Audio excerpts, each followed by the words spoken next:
Sekarang kita lanjut ke proyeksi vektor di sumbu X, Y. Nah, kalau di bagian sebelumnya, ya, di bagian sebelumnya itu kita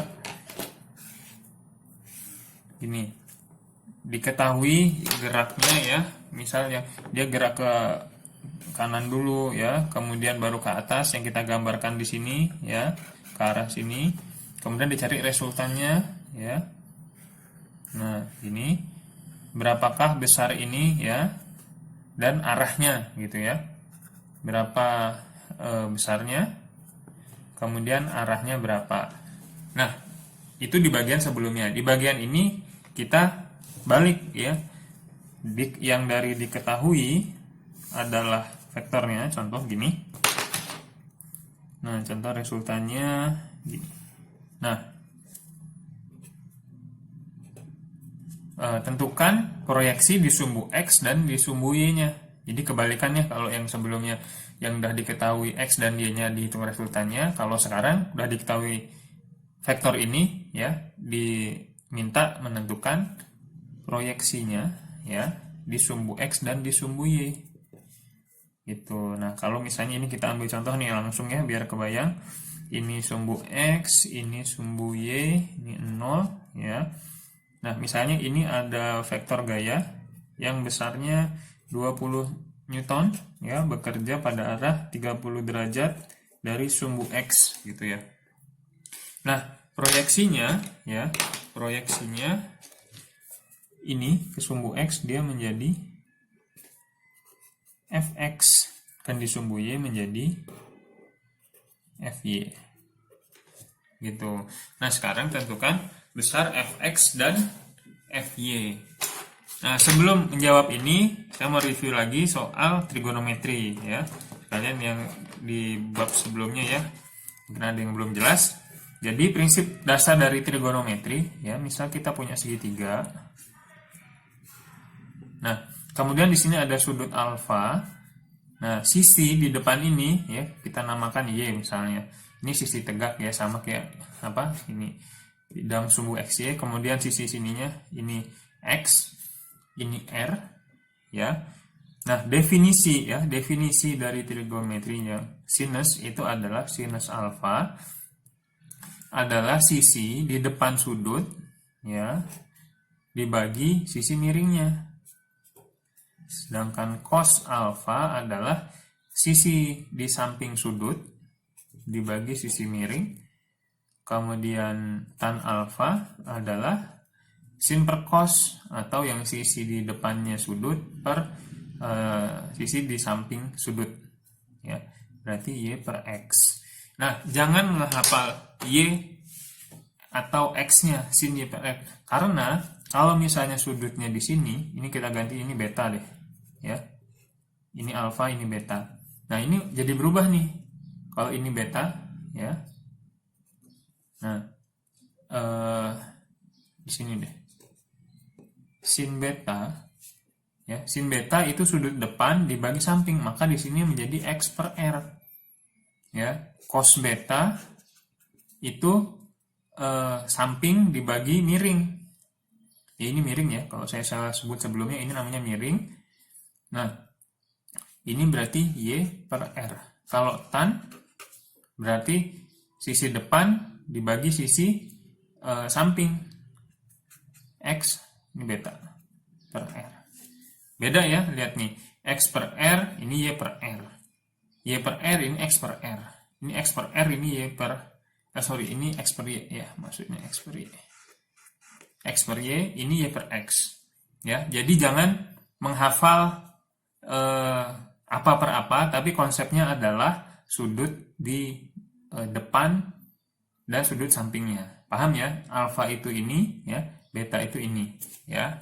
Ini yang harus dipahami sekali soal trigonometri, karena ini bakal kepake selama belajar fisika di SMA atau nanti ambil kuliah teknik gitu ya. Nah, sebelum selesai ke sini, kita lanjut lagi ke sini dulu. Nilai-nilai sudut istimewa ya. Ini ada sudut istimewa itu 0, 30, 37, 45, 53, 60, 90 ya. Ini harus dihafal ya. Sin 0 gampang kok, ini ada polanya ya. sin 0 ya, kita ngisi dari ini 0, ini setengah ya, ini setengah akar 2 ya, ini setengah akar 3, ini 1. Sin 37 itu 0,6 atau 3/5 ya. Ini 0,8 atau 4/5. Nah, untuk cosnya dibalik ya. Ini 1 ya, yang 30-nya ini setengah akar 3, ini setengah akar 2 ya, ditukar nih, dibalik. Nih, jadi cos 60 sama dengan sin 30. Ini 0. Nah, ini juga di sini 0,8, ini 0,6. Kalau tan gimana? Tan tinggal dibagi sin per cos, 0 dibagi 0, 0. Setengah dibagi setengah akar 3, 1/3 akar 3. 6/8, 3/4. Ini bagi ini 1. Ini 4/3. Yang ini berarti akar 3. Ini tak hingga. Gitu ya. Gampang kan ngapalnya ya. Kalau tadi cara ngisinya sesuai urutan tadi ya. Bagian ini ya, dan ini saya sarankan untuk dihafal. Oke, nah kita lanjut ke ngerjakin yang ini tadi. Nah, sekarang kita fx. Nah, gimana berarti? Kalau ini kita gambar atau ini ya, kalau kita lanjut di sini aja. Sin, misalnya ini kita kasih nama sin alfa deh. Ya, sin alfa. Ini fy ya, gambar lagi aja deh biar gampang. Nah, ini f ya kan? Kemudian ini fx, kemudian ini fy ya, identik ya. Kemudian ini alfa. Nah, kalau berdasarkan deskripsi ini, sin alfa itu apa? Sisi depan ya dibagi sisi miring. Ya. Kalau kita mau ngambil fy-nya aja berarti dikali ke sini kan? Berarti fy sama dengan f sin alfa. Gitu ya. Nah, jadi deh ini untuk mencari proyeksi vektor di sumbu y. Cos alfa. Cos alfa ini artinya sisi sampingnya sudut adalah fx dibagi sisi miringnya f, ya kan? Kalau kita mau cari fx berarti ini dikali ya ke samping, berarti f cos alfa. Nah, paham ya? Sekarang kita coba masukkan nilainya untuk ini tadi. Tadi kita ketahui f-nya adalah 20 Newton, sudutnya adalah 30 derajat. Maka fx-nya adalah f sin alfa, f-nya 20 kali sin 30, 20 kali sin 30 adalah setengah, jadi sama dengan 10. Oh sorry, ini fy ya, fy ya, 10 Newton.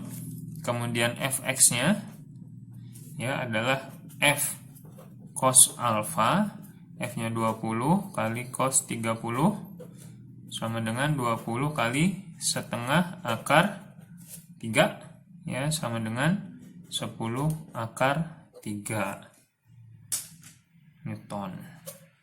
Nah, jadi kalau diminta nyatakan dalam vektor satuannya berarti f sama dengan fx dulu 10 akar 3 I ditambah 10 J Newton. Nah, ini adalah vektor satuan dari garis ini. Ya, paham ya? Nanti kita latihan.